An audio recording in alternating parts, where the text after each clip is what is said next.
제가 교육전사 때 한 교사가 저에게 이런 말을 했습니다.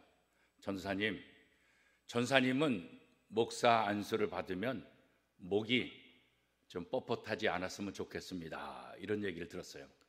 그래서 왜 그래요? 그랬더니 알고 지내는 전사님들이 목사 안수를 받으면 목이 좀 뻣뻣해지는 그런 느낌을 받았다. 그러니까 전사님은 목사님이 되셔도 목이 뻣뻣한 그런 목사님이 안 됐으면 좋겠다. 이런 얘기를 하셨던 것입니다.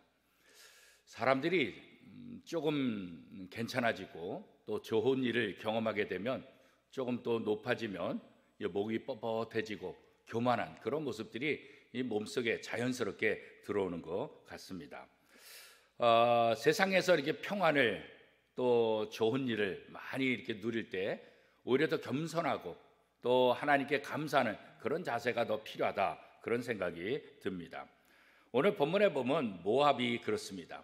하나님의 은혜로 모압이라는 나라가 평강을 누리게 되고 또 번영을 누리게 되고 1000년 동안 얼마나 행복하고 멋진 삶을 살았는지 모릅니다. 하나님께서 복을 주셨기 때문에 모압이라는 나라가 그렇게 아름다운 또 시간들을 보낼 수 있었죠.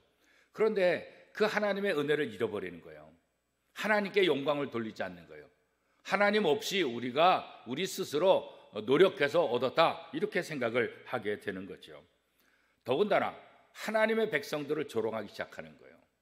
이 모압은 롯의 후예로서 이 이스라엘과 친척 관계에 있는 민족 아니겠습니까?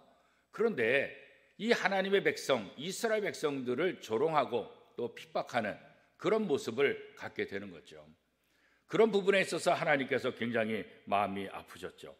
그래서 하나님께서는 이 모압으로 하여금 술에 취하게 하고 또 그 술에서 취해서 자기가 토한 것을 또 먹고 그 위에 넘어지고 오물이 범벅이 되게 하는 그런 비참한 모습으로 저들을 만들겠다, 이렇게 말씀을 하십니다. 결국 모압은 이렇게 오물과 또 더러움과 또 역겨움 속에서 많은 사람들에게 조롱거리가 되고 말지요. 결국 교만과 또 이런 또 우월감, 이런 것들은 결국 어떻습니까? 패망과 수치를 가져다 주는 것입니다. 잠언에도 보면 교만은 패망의 선봉이다, 또 교만은 넘어짐의 앞잡이다, 이렇게 말하고 있잖아요. 사랑하는 성도 여러분, 내가 남들보다 좀 더 괜찮다고 생각할 때, 남들보다 더 하나님의 복을 받았다고 생각할 때 그때 조심할 수 있기를 바랍니다. 우선적으로 교만하면 안 됩니다. 남을 깔보고 남을 우습게 여기고 남을 조롱하는 그런 방법으로 사용해서는 안 됩니다. 오히려 더 겸손해서 하나님의 은혜로 하나님께서 복을 주셨기 때문에 내가 이것을 누린다, 이런 자세를 견지할 때 우리가 갖고 있는 복들, 우리가 갖고 있는 평강들, 좋은 것들은 계속해서 유지가 될 수 있습니다. 하나님과 사람으로부터 혐오스러운 존재가 되는 것, 이거 누가 원하겠어요, 그렇죠? 그런데 지금 모압이 하나님의 은혜를 잃어버리고 교만해지니까 하나님과 사람들로부터, 세상으로부터 혐오스러운 존재로 전락하고 말았던 것 아니겠습니까? 그렇습니다. 자랑은 정말 허탄한 것입니다. 잘난 척하는 것, 이것도 아무것도 이룰 수 있는 것이 아닙니다. 모압은 아주 튼튼한 성곽과 요새로 많은 사람들에게 자랑거리였습니다. 그 덕분에 1000년 가까이 건재한 역사를 이룰 수 있었던 것이죠. 그런데 지금 어떻습니까? 하나님이 존재하지 않은 한, 하나님을 떠난 모압은 결국 뭐예요? 아무것도 아닌 거예요. 하나님을 떠난 자랑은 슬픔을 가져다 줄 수밖에 없는 거예요. 하나님은 이 모압의 자랑을 꺾으십니다. 모압에게 자유를 빼앗고 모압이 결국 어떻게 해요? 노예로 전락하게 만듭니다.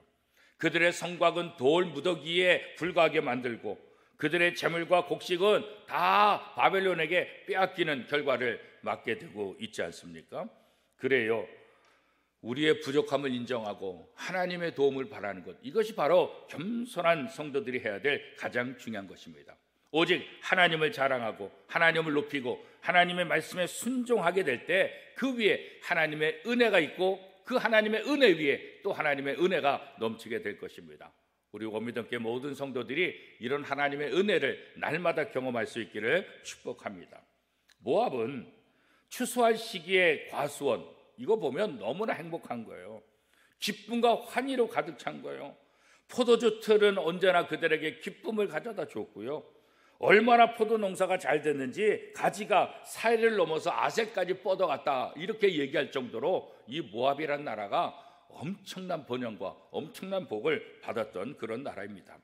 여름 과일 또 포도송이들 이런 것을 바라볼 때마다 너무 기뻤고 너무 행복했어요. 그런 과일들, 그런 추수를 바라보면서 환호성을 질렀는데 이제 어떻게 된다고요? 그 환호성이 어떤 소리가 된다고요? 원통함이 될 것이다. 그 환호성이 이제 피 맺힌 절규로 바뀌게 될 것이다. 그렇습니다. 우리가 세상적인 쾌락들, 세상적인 욕심들, 이게 오래 가지 않아요. 잠깐 그것을 맛보고 그것 때문에 헤어나지 못하게 되면 결국은 너희가 수치를 당하게 될 것이다, 이렇게 말씀하고 있는 것입니다. 우리가 오직 하나님을 기뻐하는 것, 영원토록 그를 즐거워하는 것, 여기에 참된 희락과 참된 평강이 있는 것입니다. 썩어 없어질 것, 그것 따라가지 말고, 그거 가지고 교만하고 그거 하고 자랑하지 말고, 오직 하나님, 오직 하나님의 일을 위해서 헌신하는 것, 하나님께서 오늘 우리에게 원하시는 것 아니겠습니까? 하나님이 주신 물질, 건강, 또 여러 가지 힘들, 이런 것들을 나 혼자만 누리는 것이 아니라 하나님의 나라를 위해서 쓰고 주의 일을 위해서 쓰고 이웃과 함께 나누는 그런 삶을 살기를 하나님이 원하십니다. 이제 우리가 하나님께서 우리에게 주신 이 복을 땅에 쌓고 땅에 버리는 자가 아니라 하늘에 쌓는, 보화를 하늘에 쌓는 사람, 이 사람이 가장 지혜로운 사람 아니겠습니까? 그것은 바로 이 땅에서 하나님의 나라를 위해서 일하고 이웃을 나누고 또 섬기는 이런 모습을 통해서 우리는 하늘에 보화를 쌓는 그런 사람이 될 수 있습니다. 오늘 여러분의 삶이 이 땅에 썩어 없어질 것을 위해서 사는 것이 아니라 바로 하늘에 보화를 쌓는 복된 하루가 될 수 있기를 축복합니다.